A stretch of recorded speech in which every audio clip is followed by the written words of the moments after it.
Tired of fumbling for transit cards? Let's dive into the world of Apple Pay Transit and discover how it can revolutionize your commute. First, let's set things up. Open your Apple Wallet app if you have an existing physical transit card. Check if it can be transferred digitally. Look for an Add to Apple Wallet option within the transit app or the physical card provider's website. Otherwise, tap the plus sign at the top right corner.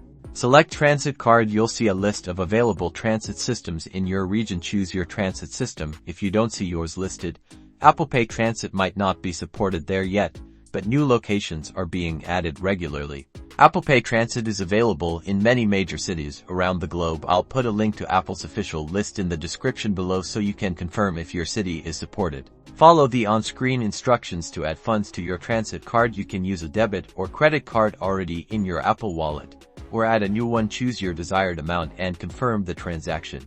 Now for the magic. When you approach the transit card reader, simply hold your iPhone or Apple Watch near the reader. You don't even need to wake or unlock your device. A checkmark will appear to confirm the payment. To manage your transit card, go back to the Wallet app. You can check your balance, add more funds, and view your transaction history. Having trouble? Make sure NFC is enabled in your device settings. Ensure you have sufficient funds on your card, and if you still experience issues, try a different reader or contact your transit agency's customer service. That's it. Enjoy the convenience of Apple Pay Transit, a faster, easier, and more secure way to pay for your daily commute.